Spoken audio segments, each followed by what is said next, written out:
Welcome to this week Airlines Smooth Criminal Flight 708 to Hobart Town. Welcome aboard. I hope everyone's brought their own snacks and beverages. We don't supply anything like that on this airline. And we don't even provide you with a seatbelt because your safety is not a concern. Been itching to lip balm's done. I've got my raspberry cheesecake smoothie, which is an interesting combination of cream cheese, ice, fresh raspberries, some cocoa powder, some whey protein powder, some vanilla essence, some ice, some almond milk, some, I can't even remember what it's called, but a keto-friendly sugar, not stevia, but something nicer. It's quite delicious, I'm not going to lie. Miss K. I own Qantas this week. God. I was reading an article this morning around. I've left them 10 minutes later than I normally do, which I'm not sure if school holidays are over. My boss is back at work today, which she constantly was saying I'm back at the end of school holidays. But if it is the first day back at school, the traffic's going to be interesting. But I was reading an article about a guy who booked a business seat on a Virgin flight to Fiji last year during the COVIDs. And he was the only passenger on this plane. They still flew. It's really strange. I guess they need to get the airline maybe to Fiji to get people back. But he was bummed that he paid for a business seat because being the only passenger, they would have bumped him up to business anyway. And he was saying he was highly amused that they did the safety demonstration just for him. A little bit of sunshine in my eye.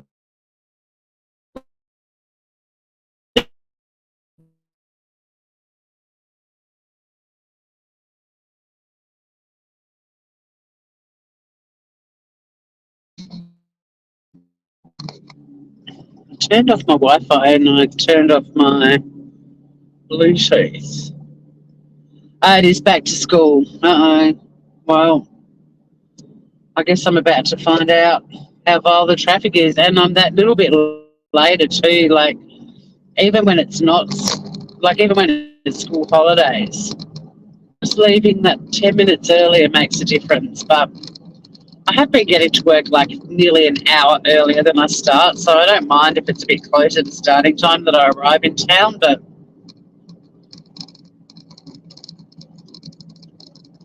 I went for a beach walk this morning. I normally try to keep it to 30 minutes because if I don't, this is what happens. And it only takes like 4, maybe 5 minutes max to get down to the beach through the sand dunes. But getting back up, not only up the dunes, which are really steep, but then also up my hill, which is really steep. Well, the hill I live on, it's not my hill, but that takes a little bit longer, and I didn't factor that in. I normally do. I was having a lovely time handling things on the beach, and then I was like, you're working today. It's like, oh, okay, let's go. I've still got sand on my feet. I had a shower. But the, you know when you have a shower in the sand because you're rushing? I'm going to just brush it off. I had sand on my feet when I got in the car, a little bit on my ankle that I obviously didn't scrub it hard enough in the shower, and it turned to like clay. A little souvenir from my morning stroll. Yeah, the weather's been amazing. Although I just checked the level of my water tank, and we do have rain forecast for a lot of this week, but I don't think we're going to get enough to top up my tank. So Wednesday I'm going to have to book someone to come and top up my tank. Although, I mean, when I say top up, my tank's like 24,000 litres, and the biggest trucks carry like 12,000, 12,500, so they don't fill them. But it's Murphy's Law usually, you finally get the water guy to come, you sort of hang on as long as you can.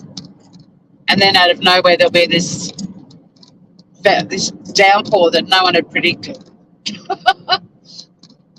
It's one of my missions this year is to get an overflow tank. And I've also noticed the gutter that I had repaired last year is dripping again. It's not actually the gutter, it's the connector of the gutter to the house. And if it gets full in that spot, it overflows rather than... I might have to put new gutters on, or some new gutters on my roof as well.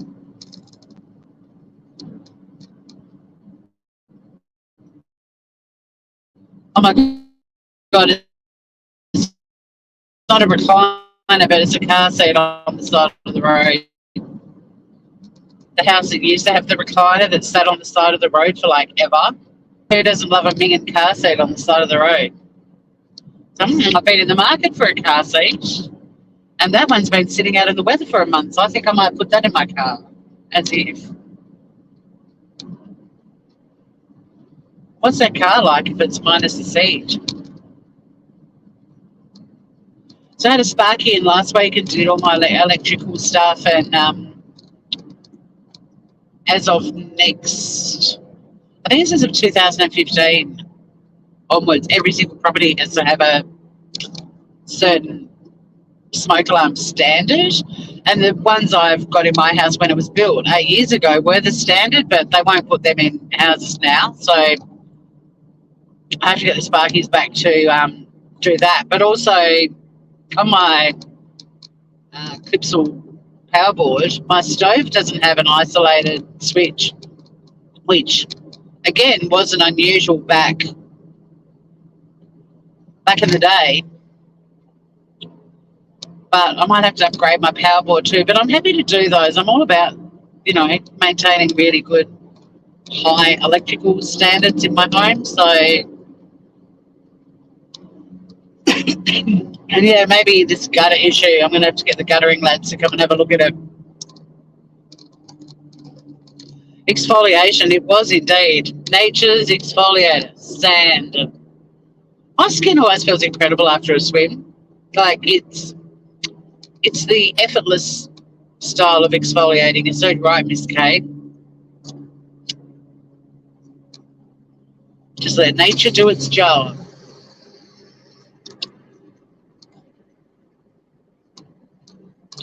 So I was listening to the breaking news out of the States at the mass shooting in Monterey, California. And what appeared to be a bit of a standoff was happening, I think, when I was watching it, with a white van. Oh, God damn it, the sun's on my screen for the moment, so mind you, I'm on the highway now, so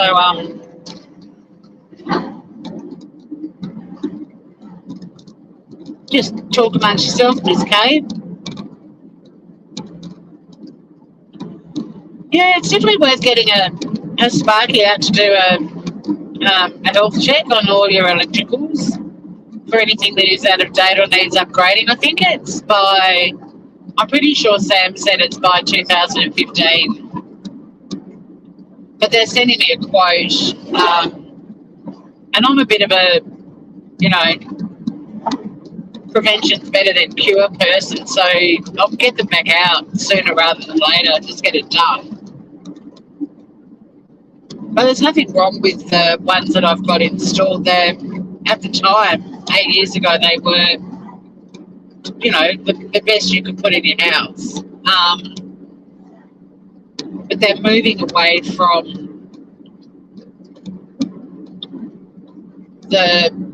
I don't want to say what he said because I can't remember it accurately, but they're still hardwired, but instead of having like an alkaline 9-volt battery, like a backup battery in it, I think they're something else, but I can't remember what he said.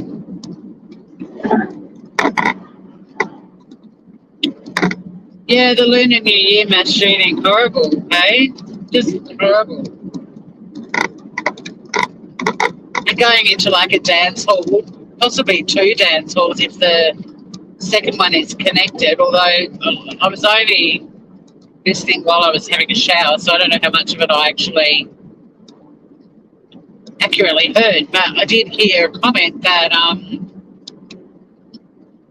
the second dance hall was possibly a different weapon, so they don't know if they're connected. But I mean, if that van is that guy's van, he could have had 30 different weapons in the back of it, you know?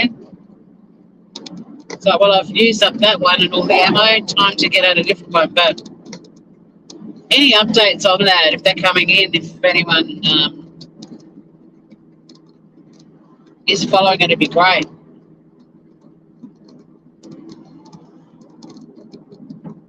I mean, I'll check the news bulletins and stuff when I'm at work.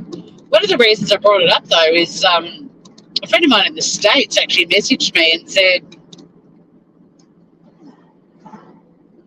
she heard it first on Sky News Australia, and then she jumped over to the US channel. She lives in California, but nowhere near Monterey.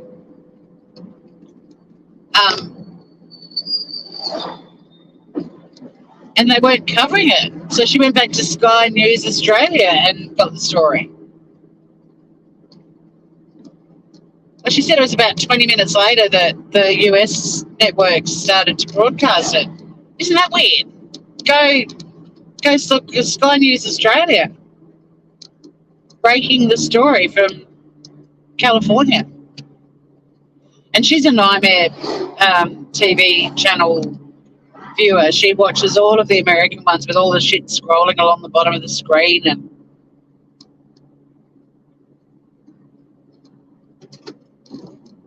the super shouty presenters that I just, like, when she stays with me, she's like, do you mind if we just have the telly on in the background? It's my white noise and I like just having a bit of noise. I'm like, no, we'll listen to some music. I can't have that visual nightmare and that shouty, screamy, loud. I can't do it. It makes me anxious. But she loves it. She's used to it. She's lived in the States for so long that it's her jam. But she does also watch Sky News Australia, and yeah, that's where she heard about the mass shooting in Monterey. And that's why I knew about it. She messaged me and said, how weird is this? I just heard about a mass shooting in California via an Australian news service, not an American one. She's literally got a different show, different channel on a different TV in like 4 or 5 rooms of her house. So wherever she is, she's in the laundry, or she's making the bed in her bedroom, or she's cleaning up her son's room, or she's down in the kitchen/living room. She's on top of the news.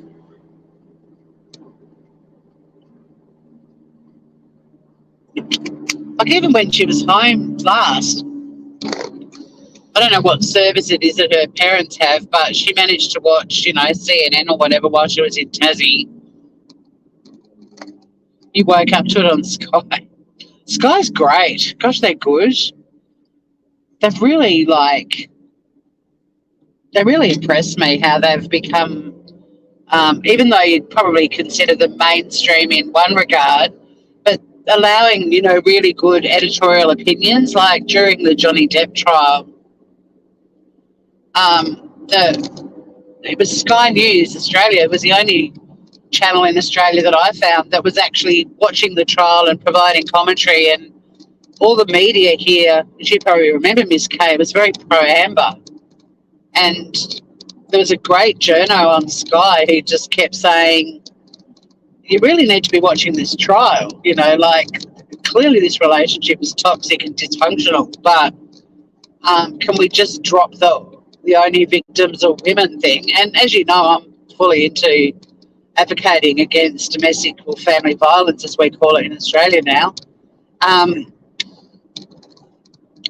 And sadly, it is a gendered issue, and the majority of victims are female, but there are also the male victims. And it was just so refreshing to see someone doing an opinion piece and a really good one, because we were watching the trial and he basically was saying the same stuff we were.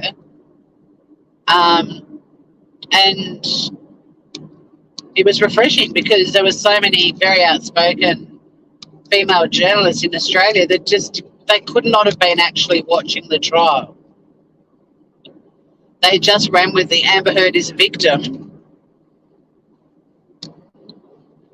and slammed Johnny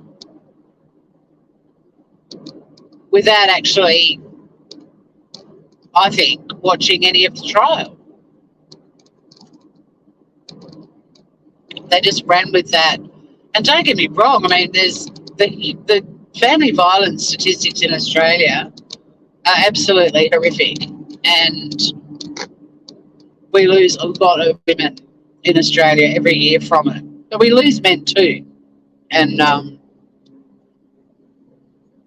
it is an important conversation that we continue to have, because it's, you know, it's like a pandemic here. That's how bad it is. But to just jump on every story and just paint the female as the victim and the male as the perpetrator is not healthy. I mean, I think they were both nightmares. I thought they brought the worst out in each other. They were both spoiled little Hollywood brats. And at the end of the day, he had a much better legal team. Her team missed opportunities to show that they were both messed up. Elaine was not good. She wasn't a good advocate for her client. Highly entertaining for us all, though, to watch.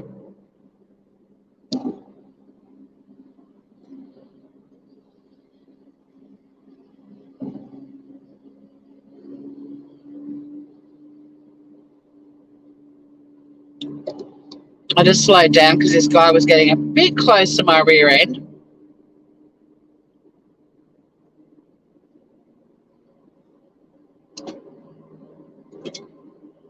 He's got the hint, he's backed off.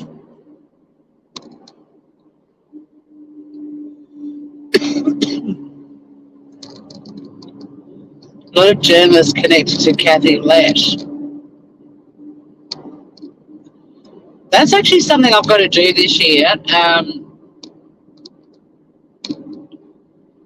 because I don't know the name of the book, but I really need to get it and read it. It's one of Kathy Lett's books. But I've had a couple of people who know my family who have read the book say, she talks about an affair she had with a federal politician in the 70s, and your dad matches her description. I mean, I wouldn't be surprised. My dad was a bit of a lad, not going to lie. I think he had, well, I know he had women throwing themselves at him his whole life. Even when he was at the end of his life and very sick, women still found him incredibly attractive. But yeah, I need to read it. And then contact her and say, I'd never go public with it, but if perchance was it my father? Yeah, there's been a lot in the last couple of weeks too, Miss Kay. And I mean, I do sometimes think I need to, I think I'll do a live on it on this channel just as a general expose of how bad it is here. And but if I got into the habit of covering each story as it happened, I mean, I'd have to go live every day, as you know, and that's just not doable at the moment. I was thinking a bit, I had a really busy weekend and I was keen to go live. I've got a list of things I want to do, but it was sort of like my belated birthday gatherings because I was overseas for my birthday.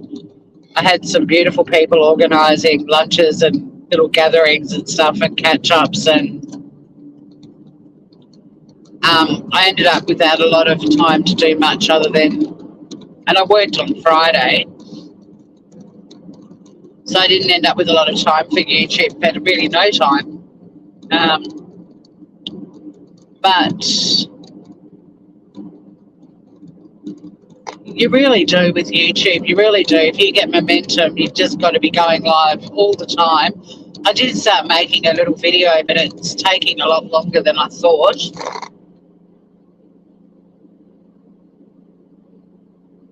How dare work interfere with my YouTube plans, you know? It's a bit rude. Hey, Shanna. Oh, I won't be able to read that unless I get stuck in traffic. So sorry. Talking about Mark Jensen. I don't even know that one. The Mark Jensen trial.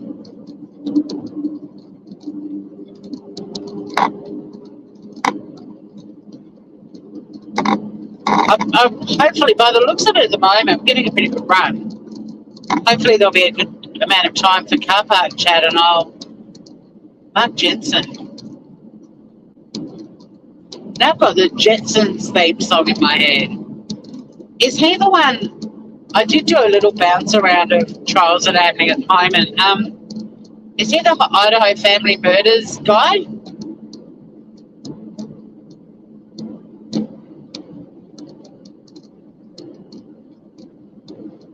Oh, antifreeze. Okay. Yeah, I don't know that one very well.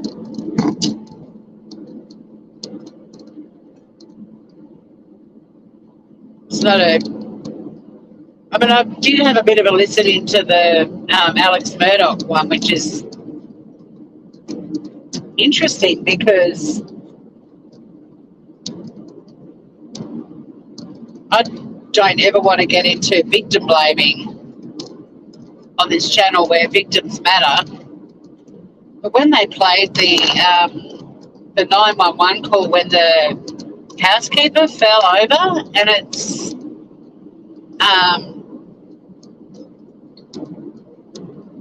I've forgotten her name, but the mother and Maggie, is it? And it's one of the sons, Paul. They sounded like really nasty people. I'm not saying they deserve what happened to them at all, but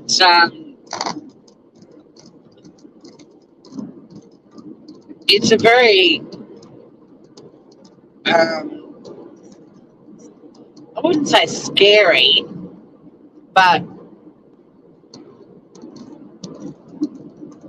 their attitude on that 911 call to report that their housekeeper's fallen over, they didn't really give a shit.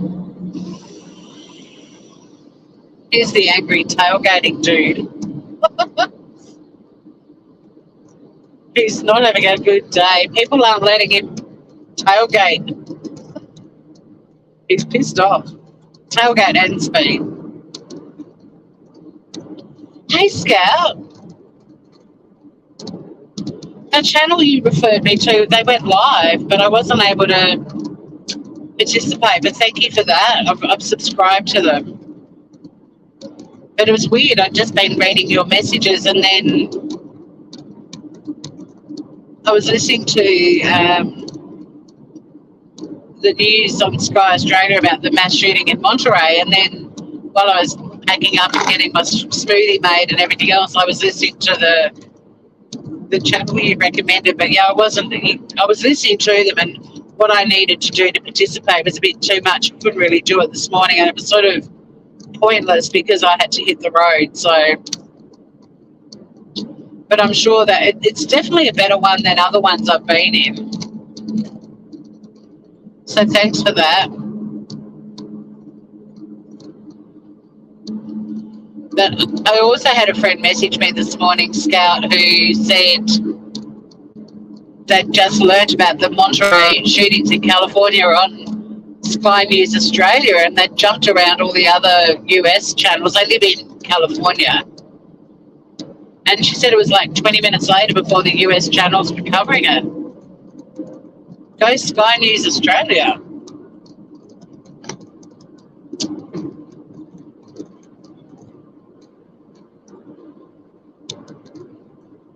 There's certainly a lot. It's a busy year for crime, for true crime. not sleuthers. I do want to have a bit of a vent about them too. But there's all sorts of trials and things happening this year that are fascinating. But yeah, did anyone else hear the 911 call of the Murdoch mum and son with the housekeeper? They did not give a rat's about her. It was really uncomfortable and unpleasant. And like I said, I'm not victim blaming. I'm not saying that they deserve what happened to them. I think that whole family was spoiled, privileged, and just completely disconnected from the real world, and their entitlement replaced whatever empathy they may have once possessed. But yeah, if you want to listen to cold-hearted people calling 911, find it. APR the star. Hi to anyone else who's rolling into cruising down the highway in the hot, hot sun. It's actually not that hot now. Heading for a top of 24 degrees Celsius today, which is not a hot summer's day. It's a nice summer's day. It'll be perfect for a beach walk tonight. I was down there this morning and I'm like, I want to come back down here after work. I'm getting back into the gym, but I think after Monday at work, a beach walk is a much better way to wind down. I can go live, although it's a weird time. You guys might all be asleep. So the first time you've heard, what about the Murdoch thing or the Monterey mass shooting?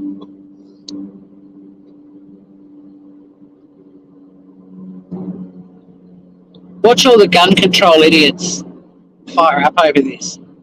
Pointless in the US. Restrictions, debatable. Control, pointless. It's a constitutional right. I'm not going to mess with it. There's more guns than people in the state, so control is pointless. They need to maybe look at, if they're going to have these discussions, look at access and restrictions. But at the end of the day, people are always going to be able to access weapons if they want them. There's a black market. I mean, people can buy guns in Australia on the black market just because we have got gun control. You can still get guns if you really, really want one. But yeah, there'll probably be a heap of people going on about that, and it's sort of like, that's just a pointless, it's a moot argument. There's no, you can argue it hypothetically all you want, it's not going to happen. And if anyone tried to, it's not going to work. You've got the right to bear arms. You've got more guns than people. But then I also get angry when people go straight into the, you've got to regulate it more with people with mental health issues. And why do they always attach mental health issues to it? Like, there's more people on the planet with mental health issues that would never pick up a gun and kill somebody than there are people who do. Yeah, they showed no empathy. Who took a mental health break?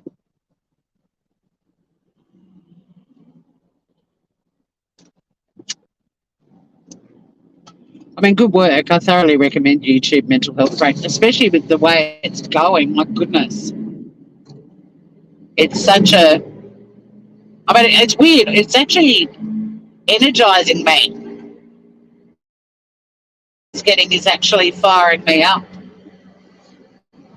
I've just got to be very vigilant in, like, every week I've got to sit down with my diary, which is what I did yesterday, and schedule in time slots where I can go live and do stuff on YouTube.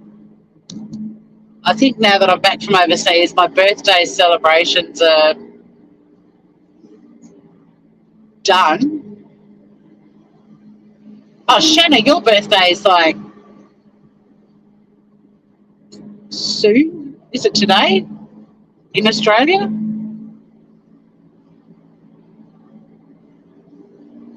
It's very soon.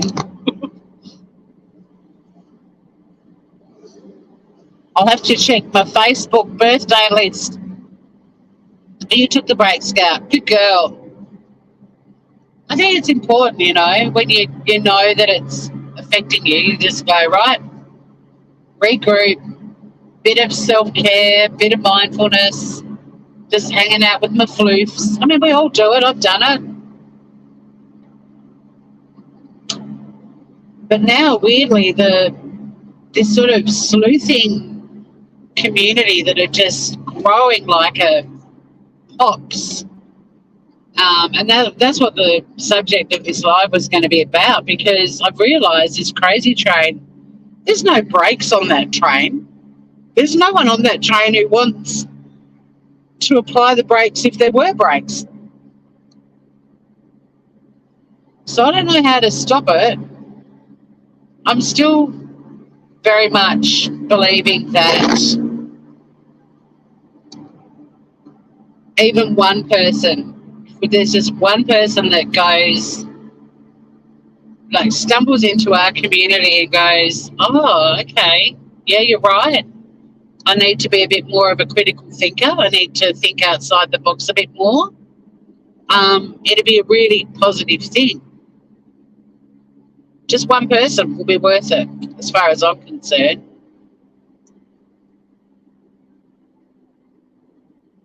So I will soldier on. See if I can, appeal to someone in the caboose who's sort of trying to get the hell off the train, but they still want to be on there because it's all consuming and addictive, and they feel like they're part of this community that's going to solve all of these crimes, and they're not. They're delusional, but they're still in the caboose because they're sort of contemplating getting off the train. So I'm pitching to the people in the caboose.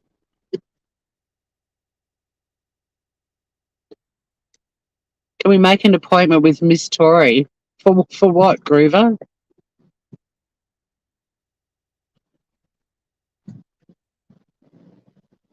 I think I have got a few appointments today. I can try to slot you in somewhere.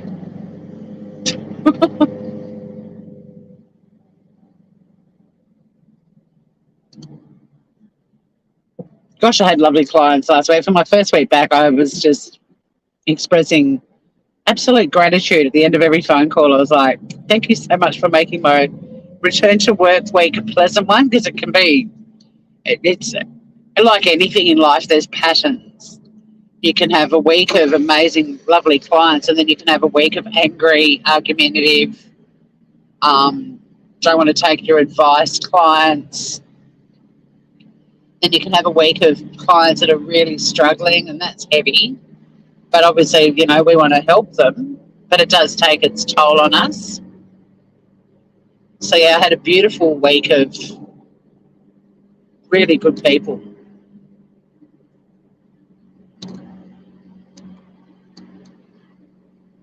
And then we can have a week of the way we're funded. We're a free legal service to a point, and then we have to refer our clients to expert lawyers to represent them, because we just don't have the funding or the team. Like, we're a tiny little service,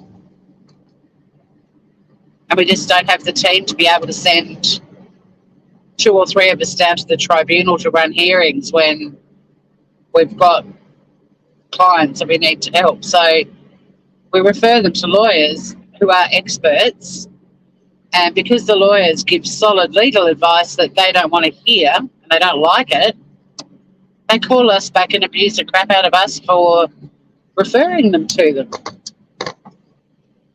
And we're like, well, they're actually experts. They're in the tribunal every day. They've given you legal advice that's solid and you just don't like it. It's just the way it is. They're sparing you spending thousands of dollars chasing an unwinnable claim potentially. For YouTube, an appointment for YouTube. There'll be appointments, there'll be meetings. I just have to schedule them and stick to it. Like, this year I'm going to be a lot better at having things scheduled, and that's my schedule, and other things fit in with that, not me just going, well, I was going to do YouTube, but since you want to do this, I'll drop everything. So, yeah, and to be honest, the best time for me to go live, not necessarily for my Australian groovers, but just for YouTube generally. Anywhere by midday is good, but that's also on my days off. I've got the gym and I've got beach walks and swims and all sorts of things to factor in as well.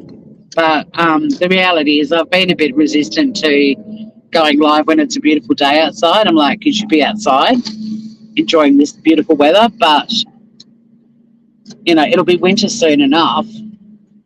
And if it's only for an hour or so, it's not that big a deal. But there's a few things I want to talk about. I mentioned it the other day, an update on Toy Accordingly. That's the girl who was murdered in Queensland. And they're trying to extradite a guy back from India who's the main suspect. The only update is that the extradition hearing or proceedings is slow. And he made a comment or statement last week that he is really keen for the extradition to occur so he can get back to Australia and clear his name. So that's the update with Toy Accordingly.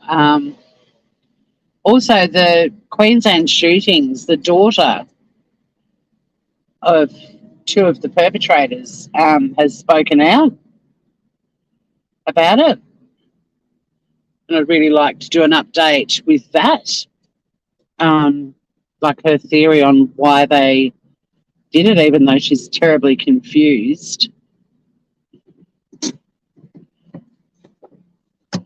Beach is definitely a necessity. Look how I don't get 800 people watching me because my heading is slamming the sleuths of YouTube. That's what I do want to vent about while I'm putting on my makeup. And having some more. This smoothie is amazing. It really does taste like a raspberry cheesecake. It's absolutely delicious.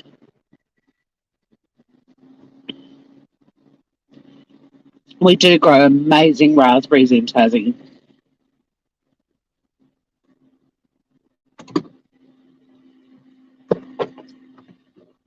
And I'm usually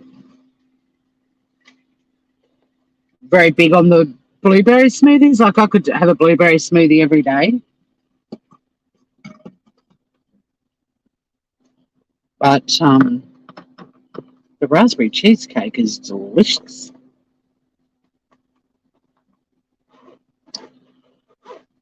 Oh, my numbers have dropped even more since I've talked about the sleuths. Interesting. I've got to research thoroughly the gag orders in the Idaho murders. I haven't really had an opportunity over the weekend, but it's on my list of things to do. But where I'm getting even more disheartened with the online sleuths is that the mainstream media in the US put out a couple of articles in the last sort of 48 hours that, of course, the sleuths all latched onto and ran with. And one of them was the report that he had eaten at the Mad Greek restaurant a couple of times.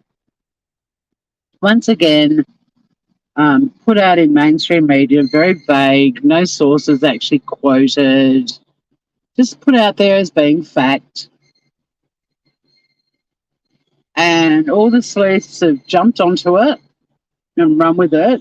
And even though the Mad Greek restaurant owners have come out and said, actually, no idea who their source is, but it didn't come from us. And as far as we know, he never came here and, he wasn't here often enough for us to consider him a regular or anything like that.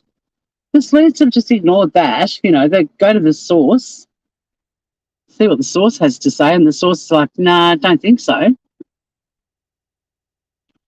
But the crazy train's bolted. And I actually even had people telling me on my channel about it, and I'm like, it hasn't been verified. And in fact, it's kind of been debunked by the Mad Greek owners. And why are you crapping on like it's this Or even fact. There was something else. There was that and the Instagram stuff. Also not verified. There are millions, well, not maybe millions, hundreds of videos on YouTube alone, let alone articles and videos on other social media platforms about how easy it is to fake accounts. But again, until that information is verified and it comes out in an official police statement, I'm not running with that stuff. And the problem is for most people now with this particular case, you just need to be patient. Like if something does come out, like the search warrant, awesome, let's talk about it. But realistically now we're in that holding pattern of being patient.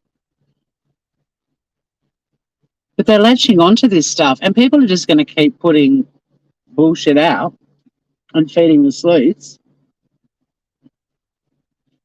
And more victims are going to be created. I'm still very annoyed and upset about how the surviving roommate has been absolutely crucified online.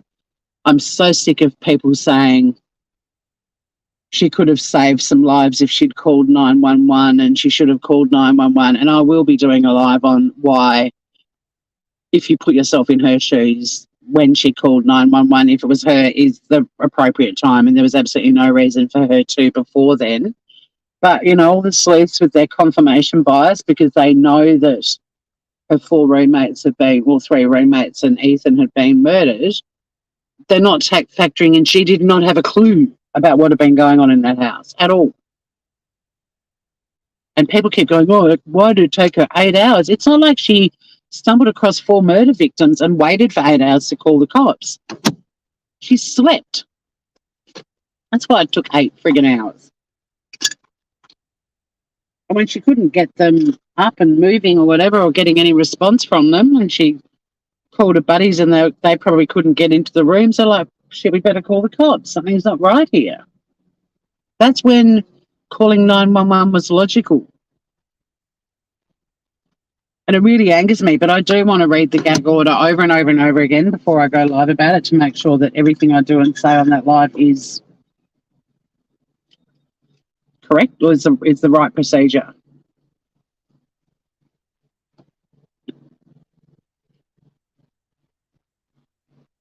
She was on the Today Show. She said out of fear they did it. Oh, what are you chatting about? Miss K, what? Tassie has got amazing fruit, thank you. Although I must admit, I do love the tropical fruits a lot. Like shoving mango, dragon fruit,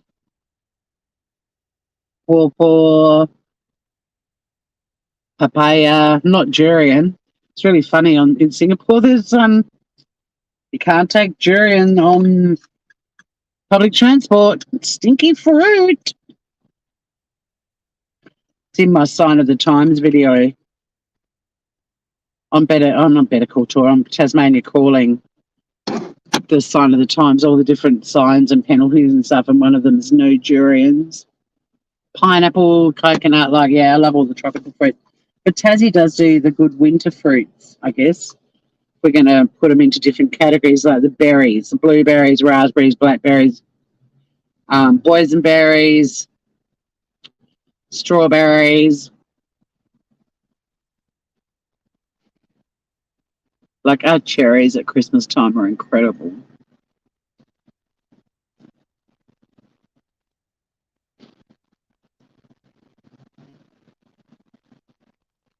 But I do love all the tropical. Even bananas taste better in the tropics. I mean, we get bananas from tropical parts of Australia down here, but people are starting to grow bananas and avocados in Tassie. But there's nothing better than a freshly picked banana off a tree in a tropical location. I'm just putting my glasses back on.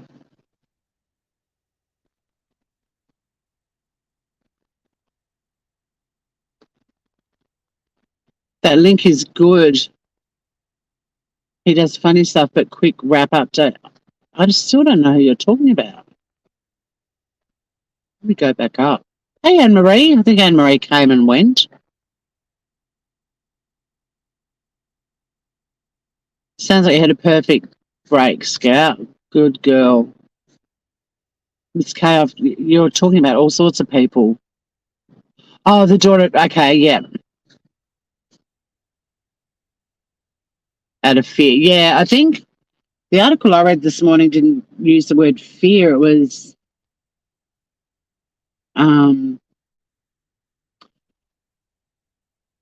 what word was it?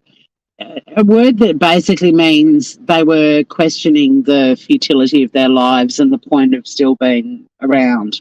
They were like similar to fear, but more specific to they acted out of like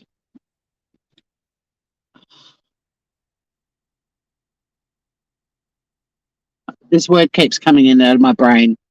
But who's the funny stuff person? You love and could eat fruit all day long.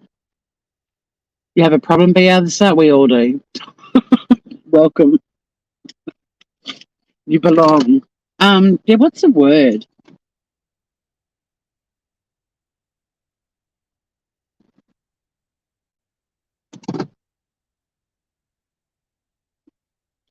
I mean, they certainly, I mean, it was sort of, the futility of life and what's the point, and I've got disillusion in my head, but it's not the word I'm thinking of. But anyway, I will be doing a live about that one as well. There was a lot of information that came out towards the end of last year, and they clearly were living in an alternate, parallel universe, the way they thought, and this sort of extreme paranoia driven by extreme religious indoctrination, and there's a lot to it. But I'll probably have to do it like I'll do my notes first and not read chat and then do questions at the end, because it's one of those ones, there's so much to it. And I really need to, I've been watching and listening to other YouTubers, and I'm going to have to take a leaf out of their book and be a bit more disciplined in the way I do stuff, because you can get caught up in little discussions and completely lose track on what you're trying to get across. But also there's usually one or two people that just continually put questions in that I want to respond to, but they're not necessarily even accurate. And if I do sort of say, well, that doesn't apply, and this is the legislation or whatever, they don't usually take it on board. They just keep arguing their point, and it's very easy to get caught up in that. So I'm going to be a little bit more disciplined, and also, I'm just a YouTube creator. I don't have all the answers. I try to research as much as I can before I go live, but I'm not the encyclopedia of all things crime on the planet. I feel like I can be held to a much higher standard than I would hold any people on YouTube. I mean, they probably feel it from some of their subscribers and randoms who pop in and stuff as well. I'm not saying I'm the only one that cops it, but the way you handle it is to have a look at the current news on it, go through that, bit of a chat at the end. Certainly don't put yourself out there as an expert on it, because I'm not. I mean, we only know what we know. And then just have a bit of a chat at the end, but try to keep it not light-hearted, but just keep it as a good discussion, not me being sort of considered or held as the authority on everything. As much as I'm interested in these cases, there's only so many hours in the day that even I can be researching them.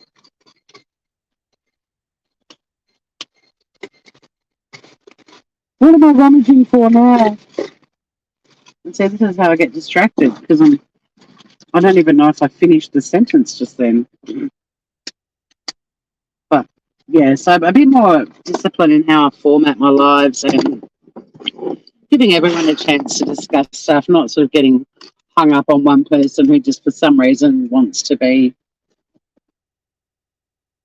debating all the time.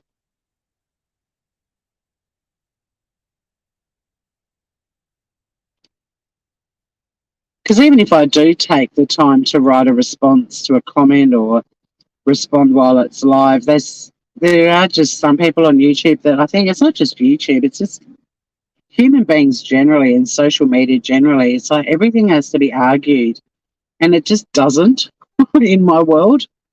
I don't argue with friends and family. I'm good at having conversations.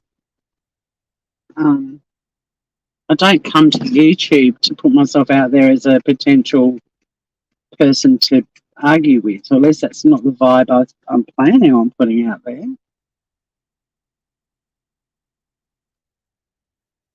I mean, don't be surprised if there are some lives this year that I just go, can't be bothered with this. Thanks for hanging out, guys. Appreciate all the feedback and comments, but there's a beach down there and I'm about to go and get myself on it. See ya.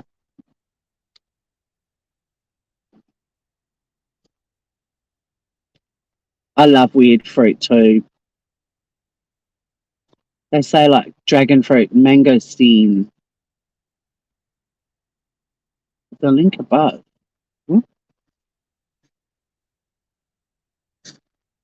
I don't even know there is a link above. See, that's the problem with StreamYard on my phone. You guys need to remember too. I get like 2 comments, and then if you post something while I'm driving, chat can well be truly off the screen before I see it. So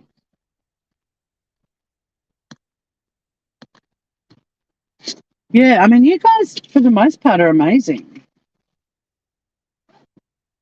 but I know how easily I get distracted, and I think that's the strength of our community is the quality of the conversations that we have, because there's so many other channels that it's creators don't engage with their chat at all, or they only acknowledge the people that super chat them. And I think we have a fairly respectful, healthy, conversation focused community, but it's still for me.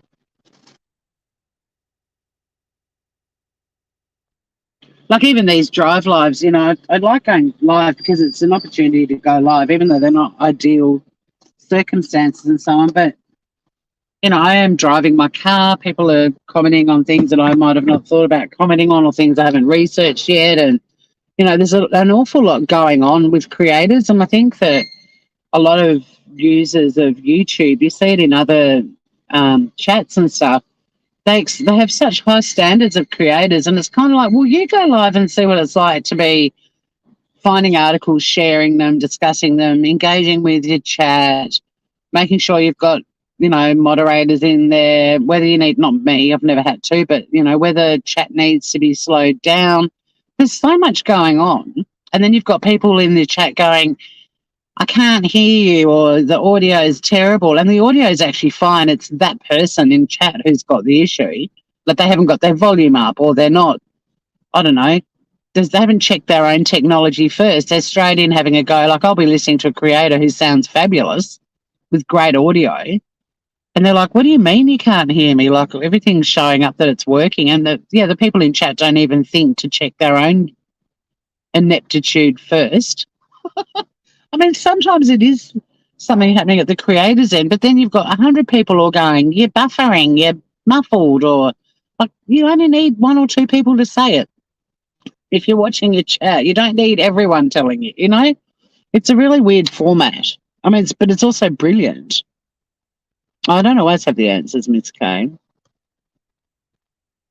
That's not the vibe you get off me at all. What vibe, Groover?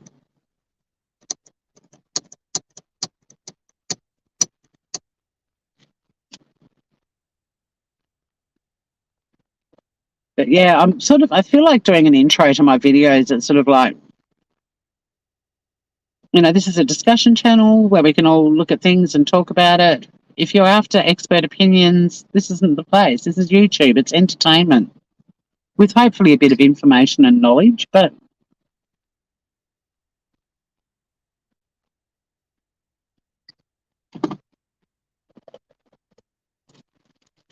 I don't know how some of the creators keep going back day after day where they're, I think you can also sort of educate your audience to, um, participate in a way that you want. With saying to your mods, like for us, hate speech is out the window. See you later, you're blocked. Sometimes we just time people out because they're just being twerps. But other than that, for the moment, that's really the only reason I have for people being blocked. But I think some of these really big channels do need to have some sort of framework, I guess, for what they want on their channel. I mean, that's my framework and I don't plan on changing it.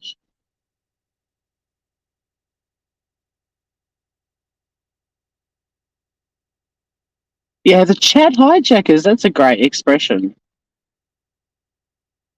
But I also feel that, like my Facebook community that's got about 12,000 members in one group and then about 6,000 in the other group, the rules in our community are very 1950s, like you act like you're at someone's home at a cocktail party, sort of that's all we demand from our members. Like we're not moderating the discussion or so on, but often there'll be somebody who says something contentious and a member will report it and we'll put a reminder in the group and say, guys, every topic is allowed to be discussed in here and every opinion is allowed to be expressed. We're not moderating that. Like if you have an issue with that person or how they're speaking, then you need to address them. Don't report them to us because we're not going to block them just because you didn't like what they said. And we often encourage the members to call stuff out if they don't like it. And I feel like in YouTube world, if there's someone in chat being a bit of a twerp and the chat can see they're being a twerp, it's okay for you guys to say to that person, stop being a twerp. Because the only thing I really ask is, apart from blocking people with hate speech in my community, is don't have a crack at each other, like in a harsh way. Don't have a crack at me or my panel guests. So if I have got someone up on panel and there's people in chat being dicks about them, time them out, mods, like I provide a space for us to have a really good conversation, but personal attacks are, they don't strengthen anyone's argument. But also, if you don't like me or my panelist, then don't be with me and my panelist. Change the channel.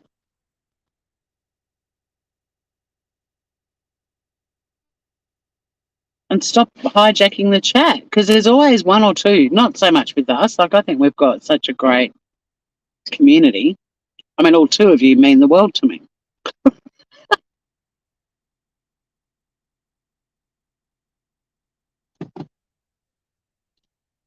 So, I don't have a problem with people in the chat who are finding someone in chat irritating saying, calm down, like,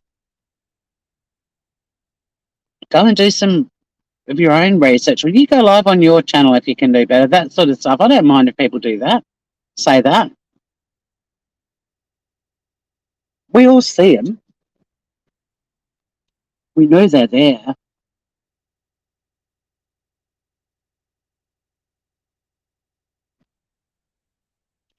Yeah, and that's the thing. I mean, I have a very adversarial role. I get paid to argue, essentially. I mean, of course, we use terms like negotiate. I don't go on YouTube to replicate my day job.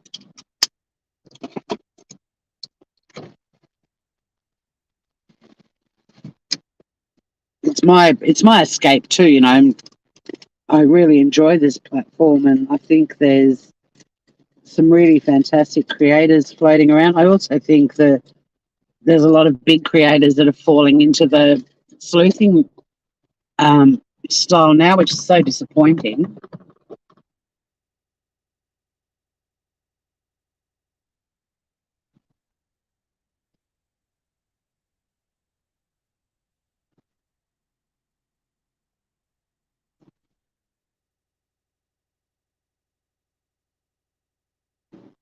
And then you've also got the channels that are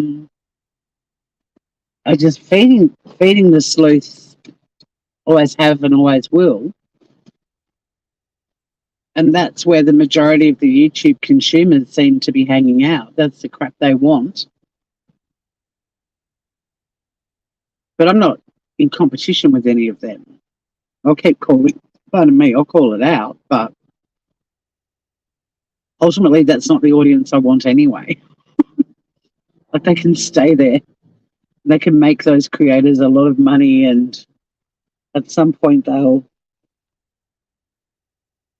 crumble. In fact, I think there's a few channels, the way YouTube's heading, that will probably get erased by YouTube at some point too. I feel that they can't bring in all these new strict rules and not at some point start to implement them and penalise channels that are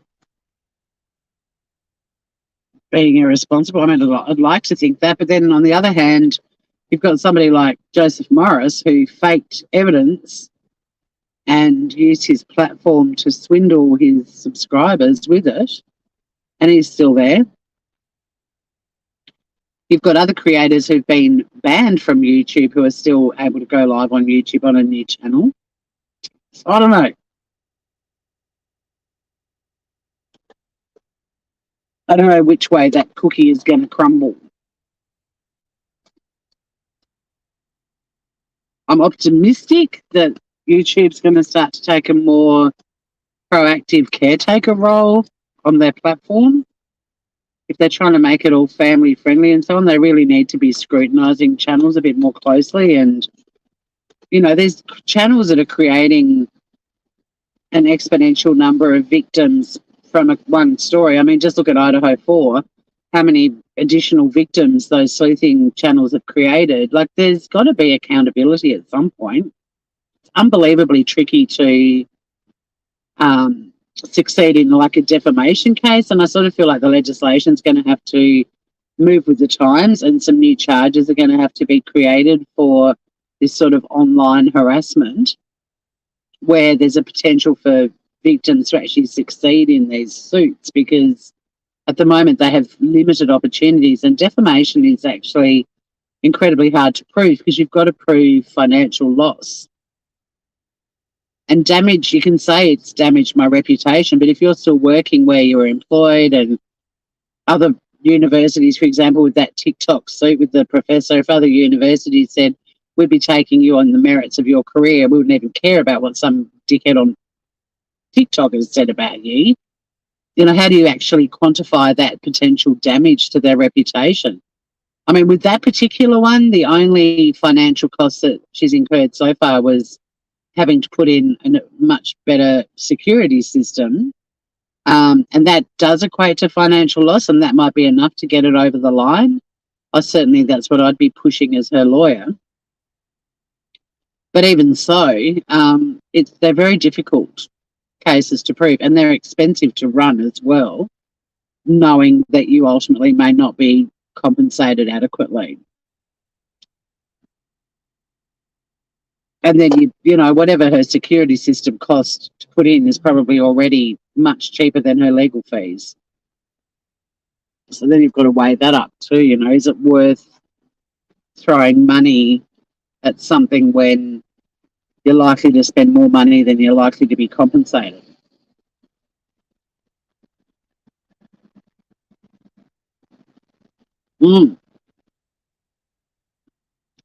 Yeah, we've seen that happen many times.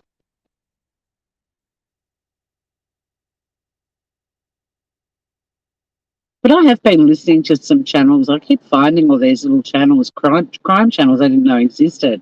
They're very small, and by that I mean all under 5,000 subscribers. I mean, this channel's only got 500 and something. It's tiny. But they're really good. They're putting out really good content, but nobody's watching it.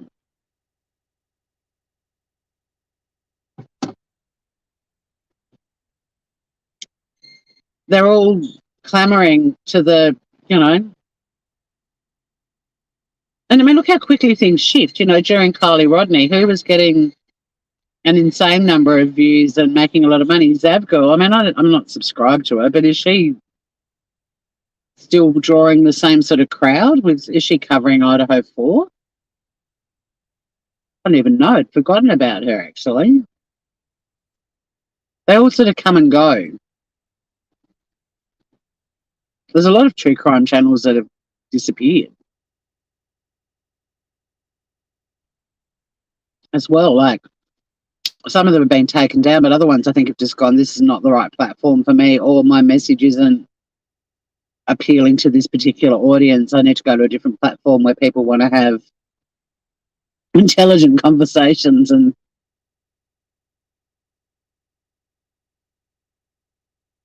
not buy into all of the scandal and the sensationalism.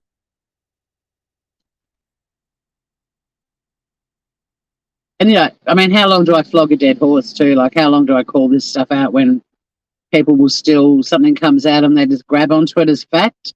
They put it out there, everyone watching them spreads it, they go into other channels and put it in chat or in comments under videos. Like, it's incredible how quickly these things, you know, just fly around. And then you'll have all these other channels going live going, oh, I knew that it would be something like this. And it's like, well, you still don't. It's not verified.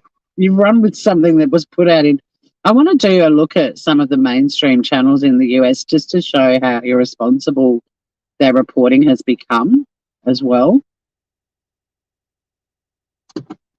Because they're feeding the sleuths as well, and they want people watching them and buying their magazines, and they're manipulating so many people.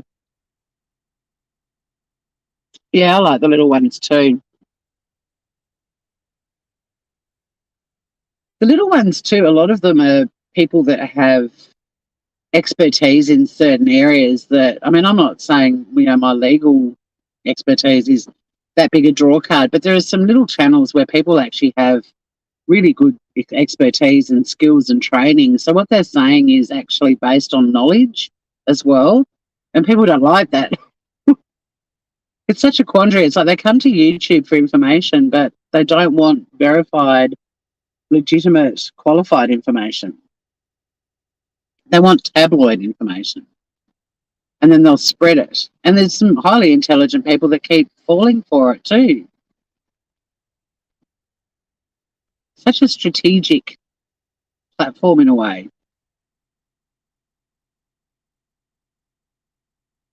But yeah, the mainstream media, the way they're manipulating the sleuths is just, it's as obvious as the nose on my face what's going on. And I was talking to my sister about it yesterday. Like, we just don't understand why so many people just wake up wanting to argue online, but also that there's just so many people on the planet that aren't wired to think or look at every side of a story. Because it's not familiar to me in my circle of friends and the people that I hang out with. We just don't cohabitate with people that are so rigid and narrow-minded. And it's surprising how many people there are on the planet like that. And they have been manipulated by the media, but why aren't they questioning it? You know, that's the issue that bugs me.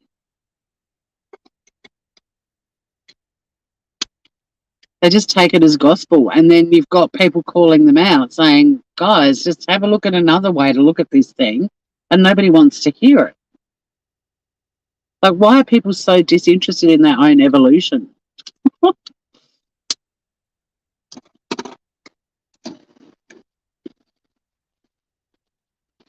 And so many. I mean, like, I know the media is great at, and so are politicians at getting people to think a certain way, but why aren't there more Jonathan Livingston Seagulls out there? And even if someone's saying, Like I was in a chat last week and um, someone made a very scathing comment about one of the surviving housemates. And I said, can't forget that we only know a tiny portion of that person's statement and they're not able to speak out at the moment. There's a gag order in place and they're probably desperate to clear their name or provide more information so it gives the public sleuths and the ones who take it offline and go after them. It gives them enough information that they back off, but they're not able to. They're stuck in this horrible position where people are allowed to just say whatever the hell they want about them and they can't even defend themselves, which is good because they're witnesses and we want Brian to go to jail for the rest of his life if he committed these crimes. But by the same token, they're probably itching to put another statement out there to say, guys, you've only got 5% of my statements. But the cops spoke to the surviving roommates more than once as well. I think they'd love nothing more than a chance to clear their name or defend themselves or provide more information. But even on the information we've got, you can still look at it in several different ways, and people are just choosing to not do that. So I just said to this girl, just remember we haven't got the full statements yet. It might make more sense when we do. And the response I got back was, don't tell me I can't speculate. And I was like, I'm not telling you can't speculate, but just if you're going to speculate, look at it from both sides and consider that there's different ways of interpreting what we do know and just speculate using the facts. Stop putting your own confirmation bias in the mix and talking about what you would have done because you're not even realistically looking at it. I can look at her statement and see exactly why there was no reason to call the cops until they did call the cops. Every single bit of her statement is easy to explain why she didn't call the cops. But you've got all these, Jonathan Lee Rich's people absolutely ripping her to shreds. And then you've got mainstream media also saying, why did it take her so long? Just the same as when they were criticising the cops. They got the guy in 47 days. It was a brilliant job done by them. They've got to build a case before they can charge someone. They want this charge to stick. They want to get a conviction. Oh, the cops are taking so. Really? Have a look at cases that take 4 years to solve or 40 years, like Chris Dawson in Australia last year. 40 years it took. And they got him and they got a conviction and he's rotting in jail now. 47 days was nothing. But you've got mainstream American media saying, questions still abound as to why it took her 8 hours to call the cops. I can explain why she didn't call the cops until she did. Most people could if they actually just looked at it from her perspective and the kind of house she lived in and the noises in that house and the number of people that came and went. We've already talked about it on my channel several times. She didn't know there were 4 murdered people in the house. And unless you're going to factor that in when you discuss why she didn't call the cops, you're never going to come up with the innocent and obvious explanation as to why she didn't call the cops. You've got to take what we knew out of the equation, and they just can't do that. So, yeah, going to have to go, Grievous. Got a day of work ahead of me, but the reality is this crazy train of sleuthers has got no brakes. There's no point trying to jump in the cabin and slam the brakes on, but I do think it's got a caboose, and I do think there are people at the back of it in the caboose who are not necessarily on the fence, but they're not completely convinced either, and we've just got to work out how to get them out of the caboose and into our rational train of thought.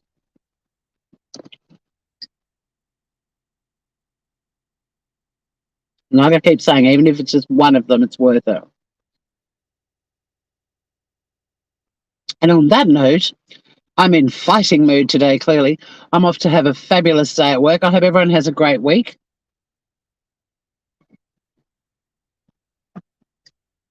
I will see you all very soon.